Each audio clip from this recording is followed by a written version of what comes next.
સહજાનંદ સ્વામી મહારાજની જય, અક્ષર પુરુષોત્તમ મહારાજની જય, ભગતજી મહારાજની જય, શાસ્ત્રીજી મહારાજની જય, યોગીજી મહારાજની જય.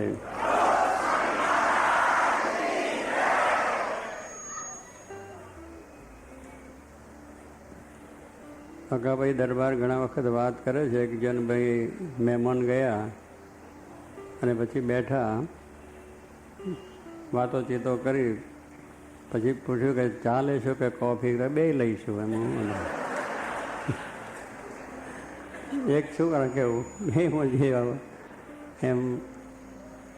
આ તો ભગવાનનો સત્સંગનો લાભમાં તો પછી જેટલું વધારે મળે એટલું સારું ને. સત્સંગ એ ધીમો થાય, કથા વાર્તા કીર્તનથી આપણું અંતરમાં ટાઢું પણ થાય, બળ પણ મળે અને દર્શન પણ વધારે મળે. ના ના, જરાય ના પડવું, અને પડીએ તો ભૂલા પડીએ તો જઈએ રખડી પડીએ. એટલે એમાં તો બરાબર ધ્યાન રાખીને ગયું. પણ કારણ કે ભગવાન આગળ તો માગવું તો એટલું જ કે તમારી પ્રસન્નતા, બીજું વધારે કંઈ માગવું નહીં. એમાં ભૂલા પડીએ આપણે.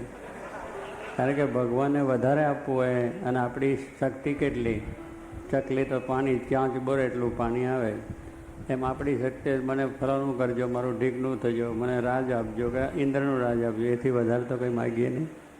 પણ ભગવાનને એથી વધારે અક્ષરધામનું સુખ આપવું હોય એટલે એ પછી ભૂલા પડીએ નહીં. ખોટમાં ધંધો જાય આપણો ધંધો ખોટમાં જાય. પણ પ્રસન્નતા માગી કે તમારી પ્રસન્નતા અમને થજો, તો બધું જ એમાં આવી ગયું.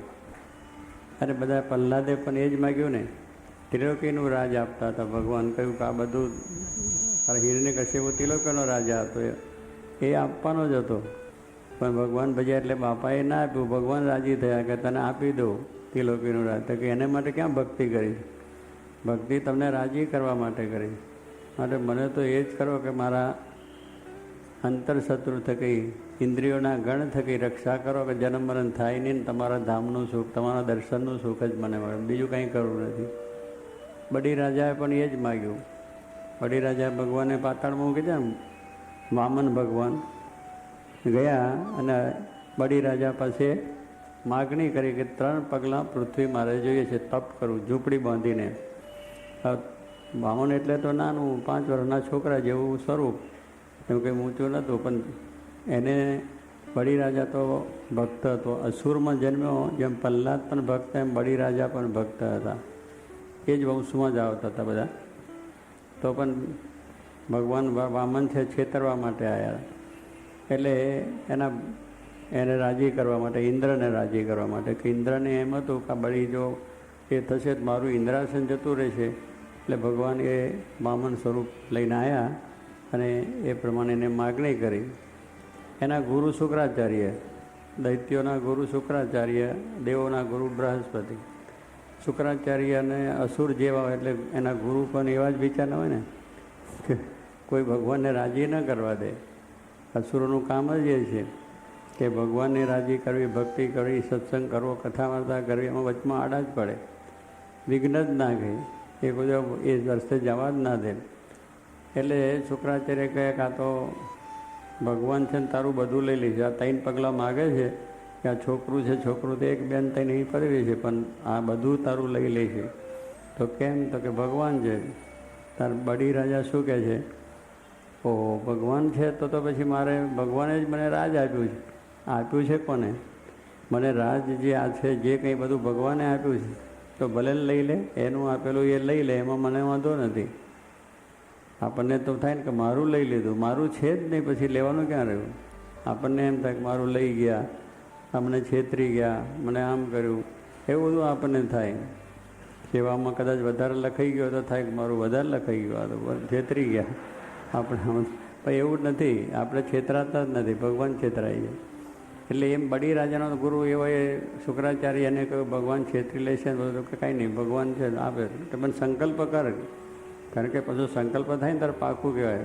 પેલું હવે મોડાનું ફરીએ, પણ બ્રાહ્મણ સંકલ્પ કરે. અત્રાધ માસોત્તમ માસે પંડિતજી સંકલ્પ કરાવે અને એ કૃષ્ણાર્પણ, એ મૂક્યું એટલે પાકું થઈ ગયું, દસ્તાવેજ થઈ ગયા. બ્રાહ્મણો સંકલ્પ કરાવે અને એ થઈ ગયું કૃષ્ણાર્પણ, પછી એમાં પાછું લેવાય નહીં. એ પાકું દસ્તાવેજને જેવું થયું લખેલું, એટલે દસ્તાવેજનું તો ફરી જાય, પણ આ તો હૃદયની ભક્તિની વાત છે ને એટલે તો આપ્યું પાછું. એટલે એ પ્રમાણે સંકલ્પ થઈ ગયો. પછી ભગવાન કે સારું, પછી ભગવાન તો એક પગલું આકાશમાં ઉડાડી દીધું, એક પાતાળમાં જતું રહ્યું. હવે ત્રીજું ક્યાં રહ્યું? એમાં બધું રહ્યું, આખી ત્રિલોકીનું રાજને બધું અંદર આવી ગયું.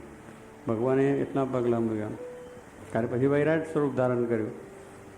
વામન ભગવાન તો એટલા બધા બધું મોટું જબરજસ્ત થઈ ગયું કે ત્રીજું ક્યાં છે? તો કે મારું શરીર બાકી છે, હવે બીજું કંઈ બાકી નથી, તમે બધું લઈ લીધું છે. અને પછી ભગવાને એના ઉપર ત્રીજો પગ મૂક્યો અને પાતાળમાં મૂકી દીધો. પણ ત્યાં ગયા પછી પણ એને એમ ન થયું કે ભગવાને મને આ ખૂબ દુઃખ આપ્યું.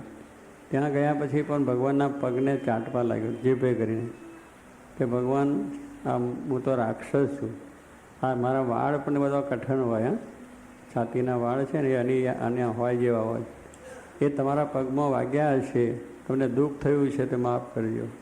ભગવાન રાજી થઈ ગયા કે વાહ, મેં આની પાસે બધું લઈ લીધું, પાતાળમાં નાખી દીધો, સાદાવ્યો છે તોય એવો આવી મારી ભક્તિની વાત કરે. એટલે કહ્યું કે તું માગ. નહીં તો શું થાય બળી રાજાને કે ભગવાને મને છેતરી લીધો, કે 3 પગલાં પૃથ્વી માગીને મને છેતરેલો. પણ ભગવાન છેતર્યા, બળી રાજા છેતર્યા નથી. પછી કારણ કે બળી રાજાને માગવાનું કહ્યું, માગ્યું કંઈ પાછું ત્રિલોકીનું રાજ ના માગ્યું, એને માગ્યું કે ભગવાન મને તમારો અખંડ દર્શન થાય એ આપો, બીજું કાંઈ નહીં, કાંઈ જોતું નથી, દર્શનમાં જ બધું આવી ગયું. ધન સંપત્તિ, આ દુનિયાના વૈભવ કહો, જે કહો તે બધું એમાં આવી ગયું. કારણ કે ભગવાનનું જ્યારે આપણને આવું દર્શન પ્રાપ્ત અખંડ થાય તો પછી એનાથી અધિક શું છે, એનાથી વધારે વાલું શું છે? બધા કીર્તન જુઓ, ભજન જુઓ, કથા જુઓ, વાર્તા જુઓ, બધા એમાં છે ને કે ભગવાનનું સુખ પ્રાપ્ત થાય, અક્ષરધામનું સુખ પ્રાપ્ત થાય. એ વાતો જ આપણે કરીએ છીએ. જગતના વિષયના સુખ છે બધા જે છે તે તો નકામ છે. બાકી સ્વર્ગનો સુખ પણ કહેવાય કે નરક છે. મને કે સ્વર્ગના સુખ મળ્યા તો એ તો નરકમાં પડી ચૂક્યા છે. કારણ કે જે વધારે સુખ તે વધારે ભોગ ભોગવવાના અને વધારે વિલાસી સુખ ભોગવવાનું, એમાં તો બીજું હોય નહીં. કારણ કે એમાં તો એ જ બધું તાલમેલ ને ફરવું બીજું. પણ સ્વામી કહે છે કે આ રીતે ભગવાનનું સુખ છે, એમાં બધી શાંતિ છે, તો એને એ માગ્યું અને ભગવાન રાજી થયા અને પોતે આપ્યા. અને ભગવાન વડીના દરવાજે 4 મહિના સુધી, અષાઢી સુધી એકાદશીથી તે કારતક સુદ એકાદશી ભગવાન દર્શન આપે છે અને અખંડ સુખ્યા કરી દીધા. બળી રાજાની વાત લખાઈ ગઈ કે બળી રાજાનું દાન, એના જેવું દાન કોઈ કરી શકે નહીં, બધું જ આપી દીધું. જેમ દાદા ખાચરે મહારાજને બધું જ અર્પણ કરી દીધું કે મહારાજ આ અમારું બધું જે કંઈ છે, ધન ધામ કુટુંબ પરિવાર બધું જ કૃષ્ણ અર્પણ થઈ ગયું. ડૉક્ટર કિરણ સાહેબ બધા લંડનથી આશીર્વાદ જય સ્વામિનારાયણ, હા અમેરિકાથી ને, અમેરિકા તમારે ગયા વખત ગયા તે પાછો વિઝિટ કરી આવ્યા કે બરાબર છે કે નહીં. એટલે કહેવાનું છું કે એમ બધું જ દાદા ખાચરે કંઈ બાકી જ ના રાખ્યું અને પોતે ભગવાનને રાજી કરી લીધા. એટલે એમ કહ્યું તમે રહો અને તમે દર્શન આપો, અમારે એટલું સુખ છે, બાકી આ બધું સુખ તો આવવાનું ને જવાનું, ઉપાધિનું તો પાર નહીં, પણ તમે રહો જ કાયમ એ માગ. પાછું મહારાજે ઉપરથી કહ્યું કે દાદા મારે લઈને તને દુઃખ, હું અહીંયા રહું છું એટલે તારો કાકો આગો પાછો થાય છે, તો આ બધા સમાધિ આગા પાછા થાય કે દાદાનું બધું આ સ્વામિનારાયણ લઈ જશે, એટલે એટલા માટે બધા ઉપાધિ તને કરે માટે તું અમને મૂકી દે, અમે જતા રહીએ, રજા આપતું. મારે કહે છે દુનિયાનું ગમે એટલું નહીં, પણ આ હજારો પ્રકારનું દુઃખ આવે તો પણ મારે તમને છોડવા નથી, તમે રહ્યો એ મારે માટે સુખ છે. તમારા દર્શન થાય એમાં શાંતિ છે, તમારી વાત સાંભળી એમાં શાંતિ છે, મારે બીજું કંઈ જોતું નથી. સંતો અહીં બેસે, કથા વાર્તા ભજન કરે એ મારે સુખ. આ સુખ તો નાશવંત છે, જવાનું. તો જો કહેવાનું શું છે કે એવું એમને ભગવાન પાસેની ઈચ્છા એ રાખી. એટલે એ ભગવાન છેતરાય છે, આપણે છેતરાતા નથી. આપણે એટલે કહું, આપણે જો માગીએ તો આપણે છેતરીએ, ના માગીએ તો એ છેતરાય. એટલે એમાં આપણને મજા છે. અને એક વખત એક છોકરો હતો, એટલે એની માને કે મારે જોડો સીવડાવવો છે, બૂટ સીવડાવો. તો મોચીને ત્યાં ગયા. ત્યાં જઈને પછી કહ્યું કે ભાઈ આ મારા પગને પેલું માપ લીધું. તો કે આ જોડાના કેટલાક 5 રૂપિયા થશે. પેલું કે 5 તો હોતા હશે, એ ઓછા ત્યાં કરો. તો કે ના તો ફરી માપ લે. એ ફરી માપ લીધા તો આંગળા જરા આમ કર્યા, પગના આંગળા સંકોચ્યા, એટલે નાનો થાય ને જરા થોડો, એટલે થોડું માપ ઓછું થયું. તો કે હવે તો 4 રૂપિયા થશે. તો બસ હવે 4 રૂપિયામાં જોડો આવે. જોડો તૈયાર લઈને સીવીને ઘરે આવ્યો. ઘરે આવ્યો ને પછી એની માને કે હું મોચીને છેતરીને આવ્યો. કેમ કરીને છેતરેલા? તો કે પહેલાં 5 રૂપિયા કહેતા પગ આંકવા મૂકે, પછી મેં જરા આંકડા સંકોચ્યા, એટલે જરા નાનો થયો છે, એટલે 4 રૂપિયા મળ્યો, એટલે છેતરીને આવ્યો. એની માં કે એ છેતરે નથી, તું છેતર્યો. જોડો આખો દાડો આખી જિંદગી પહેરાશે નહીં, નકામો થયો, 4 રૂપિયા ગયા. કારણ એટલે પછી આંકડા કંઈ ઓછો અંદર આમ થવાનો જોડામાં, એ તો લાંબો થવાનો છે, એટલે જોડો નડે, પહેરાય જ નહીં બધી. એટલે 4 રૂપિયા પડી ગયા અને છેતરીને પોતે આવ્યો છે. એમ આપણે ભગવાન આગળ જેટલું આગું પાછું કરીએ એટલું આપણે છેતરી જઈએ. જોગી મહારાજને એક જણાએ આવ્યા ને એક જણાએ પૂછ્યું કે તમને કેટલો પગાર મળે છે? તો કેટલો મળતો હતો? 700 મળતો ને? 700 મળતા હતા. ત્યારે કયા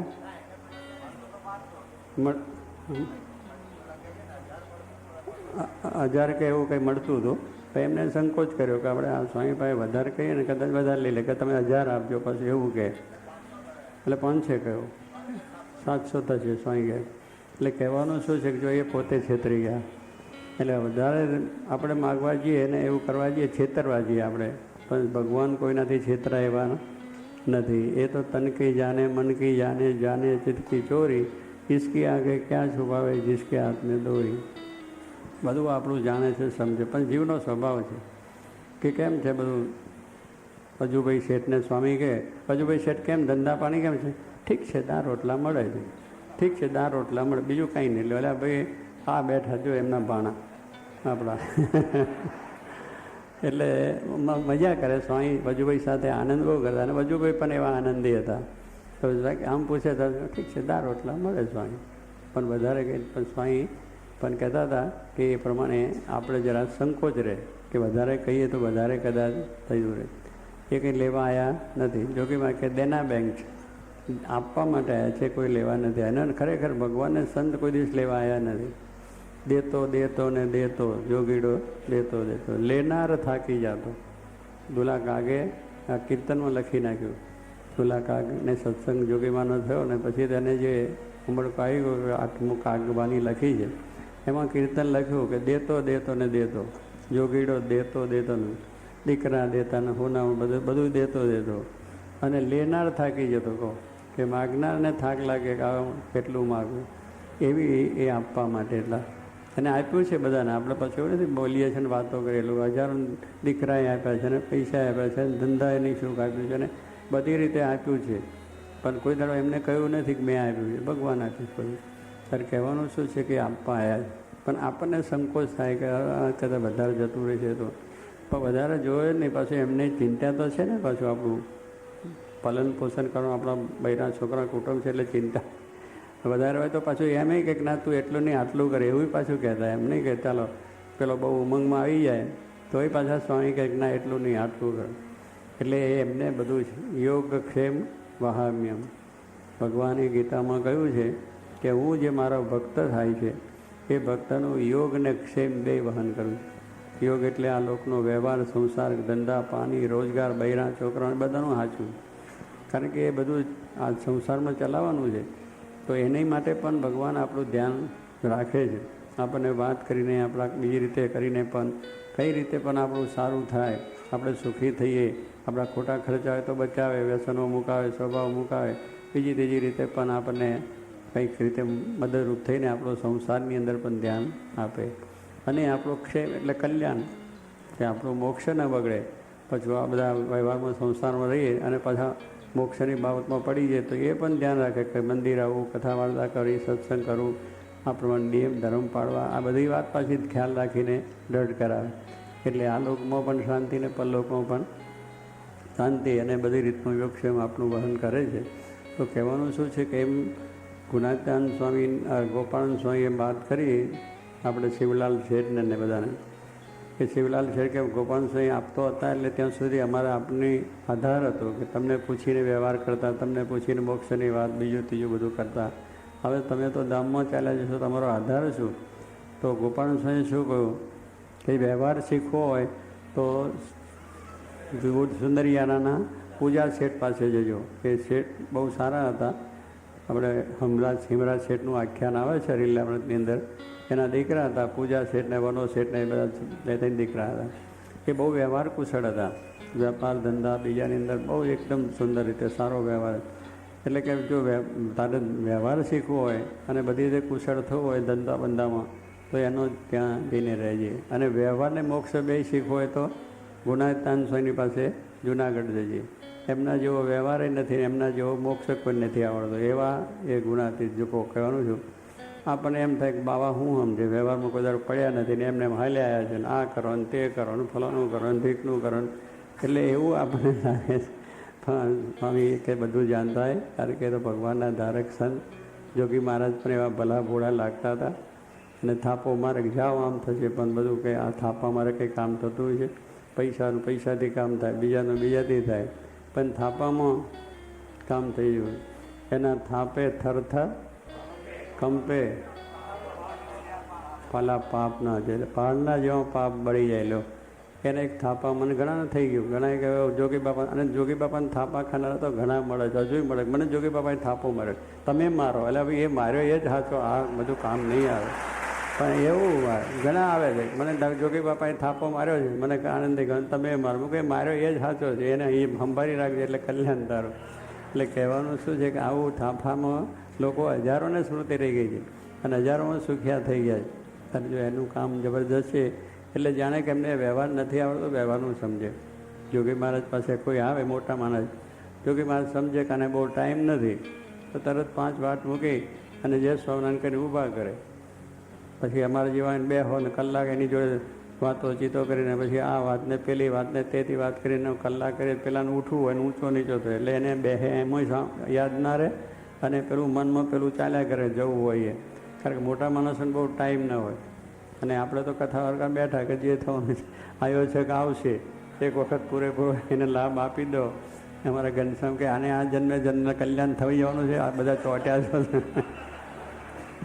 અમે બધા કહેતા કે ભાવનગર પાસે એક ગામ છે કુંડળા ગામની અંદર બધા પેલા બ્રાહ્મણો રહે, બધા પનેવાલ બ્રાહ્મણ, બધા ખેડૂત લોકો.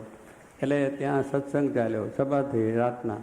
એટલે ભાઈ મારા ફરી વક્તા બધા જબરજસ્ત એકને ચડે એવા. એટલે પછી મારો પેલો સુરેશ બારોટ રાજગુરુ હતા, પછી એક ગઢવી આવ્યા હતા. એટલે ગઢવીએ બધું જવા દીધું. પછી થોડું ઘનશ્યામ બાપાએ જોયું, પછી વિવેક સાગર જવા દીધું અને 12 વાગ્યા ત્યાં સુધી ચાલ્યા. પછી 12 વાગ્યા મારો વારો આવ્યો, આશીર્વાદ આપો. એટલે બધા મેં કહું આટલા બધા જોર કરી ગયા હતા, આપણે કંઈ કમ છે, આપણે જવાનું. હવે તે ઘડીએ બધા ઊંઘતા હતા અને ઉઠીને આગા પાછા જતા રહેતા અને અડધી સભા ખાલી થઈ ગઈ. એટલે પછી એવું બધું આની અંદર પછી આપણે થોડું જવા દીધું. એટલે અડધો કલાક એટલે 12:30 થઈ ગયા. પછી બધા સભા પૂરી થયા પછી અમે અંદર બાજુમાં જ નિશાળ હતી અને બધા હોવાનું હતું. એટલે હું હતા, અમારા ઘનશ્યામ હતા, વિવેક બધા એક જ ઓરડામાં હતા. એટલે હું હતા. પછી ઘનશ્યામ સ્વામી ગયા આપણે ચેષ્ટા બોલીએ. અમે મેં કહ્યું ચેષ્ટા બોલી કે શું ચેષ્ટા બેસતા લઈ ના થશો, એક દાડા મોક્ષ કરી નાખવો છે, આમ કંઈ મોક્ષ થવાના છો, હવે બધા ચોટ્યા છો, આ બહાર કંઈ હંમેશા નથી, કરતા નથી. એટલે એમને ઊંઘવાનો ટાઈમ થઈ ગયેલો. તો પછી બરાબર રીતે ઉગલે કે આ એક દાડામાં શું કલ્યાણ કરી નાખવા. એટલે કહેવાનું શું છે કે આમ આપણે તો એવો સ્વાદ આવી જાય એટલે પેલા હામાનો વિચાર કરીએ નહીં કે આ ભાઈ સાહેબ આવ્યા છે, એને 5 જ મિનિટ ટાઈમ તો જોગી મારે 5 જ ટાઈમમાં ઉખાડે અને પ્રસાદ આપીને કરીએ. કોઈકને 10 મિનિટ તો 10 મિનિટ. એને સમજે લે કે આને કયા રીતે એનું કરવું ને સાચવવું છે ને બોલાવો છે ને ચલાવવો છે એ બધું સમજે. એટલે એની રીત ભાત બધી કરવાની બહુ જરૂર હતું. એટલે વ્યવહારિક રીતે માણસની રીતે બધું પાર્ક બધું હતું. અને એ રીતે એને એ જ પ્રીત કરીને પણ બસ કરતા હતા. તો કહેવાનું શું કે વ્યવહારને મોક્ષ એમને આવડે છે. એટલે સાધુ થયા એટલે બધું કંઈ એવું નથી, પણ એ તો ભગવાનને ધાર્યા છે એટલે બધી વસ્તુ કરતા હોય છે અને બધાને સુખ આપતા હોય છે. તો કહેવાનું શું છે કે આપણે આ રીતે ભગવાનની પાસે માગવાનું એટલું જેમ આ બળી રાજાએ પ્રહલાદ વિજય માગ્યું અને ભગતજી મહારાજે પણ શું માગ્યું? રઘુનાથ સ્વામી રાજી થયા કે જાઓ 60,000 રૂપિયા મળશે અને ત્યાં આગળ ગ્રસ્ત થઈને રહો. ભગતજી મહારાજ શું કહ્યું? એટલા માટે કેમ મેં સેવા કરી? તમારી સેવા કરી છે એટલા માટે કરી નથી. એમાં તો બધું દુઃખ જ છે. તમારા મોડેથી સાંભળ્યું ગોપાળન સ્વામી વાત કરી, એમાં કંઈ વાત જ નથી કે સંસારમાં સુખ છે. એ તો છે જ નહીં. મારે તો તમારું સુખ જોઈએ. તમે ક્યાંના વાસી છો, મેં મહારાજનું શું છે એ મારે તો જોઈએ. મારો જીવ સત્સંગી કરો. આપણે કંઈ દેહને સત્સંગી કરો. ખાવા પીવાનું ખૂબ મળે ને ઢગલે ઢગલા મળે ને આનંદ કરીએ, એ કંઈ જીવનો સત્સંગ. તો એમને એ જ માગ્યું છે. કહેવાનું શું છે કે એ ભગવાન પાસે આપણે માગવું તો એટલું જ કે ભગવાન રાજી રહે અને એટલું જ એમાં બધું જ આવી જાય. હાથીના પગલામાં બધું, કે હાથીના પગલો મૂકો એમાં બધા પગલાં આવી જાય. બધા પશુઓ કરતાં હાથીનો પગ મોટો એટલે એના પગલામાં બધા સમાય છે. એમ ભગવાનના સુખમાં બધા સુખ આવી ગયા. આ લોકના દેવતાના સુખના, પછી બધા અવતારોનો હોય જે હોય, બધા રાજા મહારાજાનો, આ લોકના જેટલા લાખોપતિ કરોડપતિ જેટલા બધાનો સુખ આવી ગયા. કોઈ સુખ બાકી રહેતું નથી. માટે એક જ વિચાર રાખો, મહારાજ તમે રાજી થાઓ. એટલી જ આપણે ઈચ્છા રાખી અને આપણે ભક્તિ કરવી, સત્સંગ કરવો, કથા વાર્તા કરી, સેવા કરવું, તો આપણને કોઈ જાતનો વાંધો આવે નહીં અને સર્વ પ્રકારે સુખિયા થવાય અને બળ પણ આપણને મળે છે. તો કહેવાનું શું છે કે આપણને આ પ્રમાણે આ મહારાજની દયાથી આવો સત્સંગ મળ્યો છે, એવા પુરુષ પણ મળ્યા છે અને આવી સેવા કરવાની તક મળી છે. આપણે ઘણા જન્મ બધું ખાધું પીધું મહોત્સવ કર્યું, પણ આ વખતે આવી ભક્તિને સત્સંગ અને સેવાનું બળ મળ્યું છે એ આપણો સૌભાગ્ય છે. કારણ કે છે આ પ્રમાણે આપણી પાસે લેનારા ક્યાંથી મળે? કારણ કે દુનિયામાં તો બધા ઘણા લઈ જાય છે. આપણા ઘરની અંદર હગાવાલા પણ લઈ જાય છે. દીકરીઓ પહેરાવવી પડે, દીકરા પહેરાવવા પડે, પછી સરકાર ઇન્કમ ટેક્સ, ડૉક્ટર નીચું ના ભરી જાય, ઊંચું ભરો. ઇન્કમ ટેક્સવાળો આવી જાય, હા લેતો ને આટલું કાગળિયું ફરફરિયું મોકલી આપે અને વળી પાછો આપણે તો એક વખત બરાબર ક્લિયર કરી નાખીએ. દર વર્ષનું હોય એટલે દર વર્ષનું 2 વર્ષનું ભેગું જે હોય ઠીક બધું કરીને એનું બધું આવી જાય, પાછું બરાબર થાય. પણ વળી પાછું એને વિચાર થાય 10 વર્ષ પાછળનું ઉકેલે. એટલે ભાઈ તારા હાથે ચૂકવાઈ ગયું, તને સંયોગ થઈ ગઈ, અમે બધા પાસ થઈ ગયા. પણ એને મનમાં થાય કે મારે 10 વર્ષનું પાછું, તો 10 વર્ષનું પાછું ઉઠલો મારે. હા, એ ઉઠલો મારીને લઈ જાય. મગર ફોગટના, નહીં એને લેવા દેવા, નહીં મહેનત કરવાની, નહીં દાખલો કરવાનો. દાખલો આપણે કરીએ, મહેનત આપણે કરીએ, બધા પૈસા આપણે કાઢીએ, એટલી મહેનત કરી બધું ભેગું કરીને કમાણી આપણે કરીએ. અને એ કે અમારો ટેક્સ 50% લે છે, કેટલા લે છે? જે લેતો હોય પણ લે જ, પણ કહેવું નહીં છોડતા નથી. તર જો ત્યાં પણ આપણે કરવું પડે એ આપણા મનમાં હોય કે ના હોય પણ. અને એને કંઈ એ કમાતા નથી છતાં આપીએ છીએ કે ભાઈ આપવું પડે. સેલ ટેક્સ આપવા પડે, બીજું ત્રીજું આપણે દીકરીના વેવાની અંદર પણ આપણે આપવું પડે. 12 મહિને આવે તો લુગડાએ આપવા પડે, ને જમાઈ આવે તો જમીને તો બધું સુખ સુખ આપવું પડે. નકર જમાઈ એટલે જમ જેવો બેહેને માથાકૂટ કરે ને ના હોય તો દીકરીને પાછી મોકલે પાછું. એના કરતાં એને રાજી બહુ રાખવા પડે. આ દુનિયામાં આ કંઈ કે છે કર્મે કરીને બધું ભોગવીએ, પણ આ ભગવાનને ત્યાં રાજી ખુશીથી કરવું એમાં વિચાર આવે કે પહેલાં થોડો ધર્માદો હોય તો વાંધો નહીં, 5 પછી આવતા હોય તો આપી દેવાય, 100, 200, 500 લગીને વાંધો નહીં.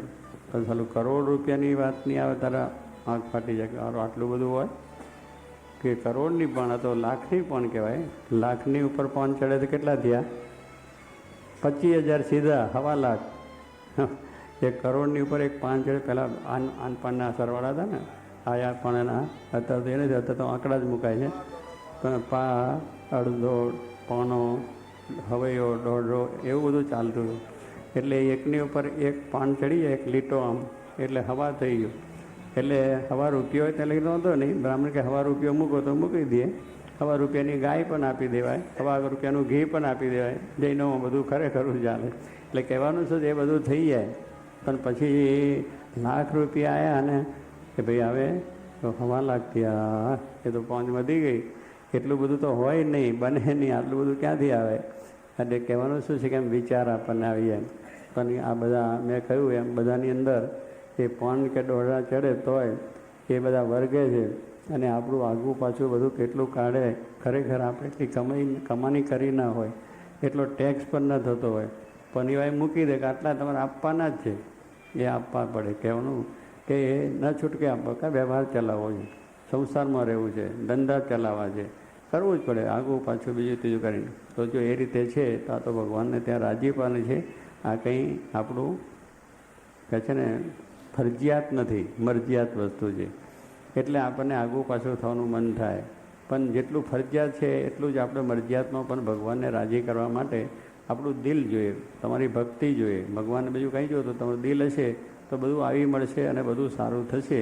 તો એ રીતે આપણે આ સત્સંગ જે મળ્યો છે એ સત્સંગ આપણે કરીને મહારાજને રાજી કરવા, ભક્તિ કરવી અને આપણે આ રીતે ભગવાનને પ્રસન્નતા માટે આપણને મનુષ્ય દેહ મળ્યો છે તો એ પ્રસન્નતા માટે શરીરથી જેટલું આપણાથી થાય એટલું આપણે, જેટલું આપણાથી ભક્તિ થાય, સત્સંગ થાય, આ પ્રમાણે કથા, વાર્તા, કીર્તન, ભજન જે કંઈ થાય, આપણો ધંધો છે, રોજગાર છે, એ બધું કરતાં કરતાં પણ એનો સમય કાઢીને આટલો ભોગ જે લીધો. આજે જોગી મહારાજની આજ્ઞા છે કે રવિવારમાં જવું, આ તમે આવીને બેઠા તો એટલામાં પણ જોગી મહારાજનો રાજીપો થઈ જાય.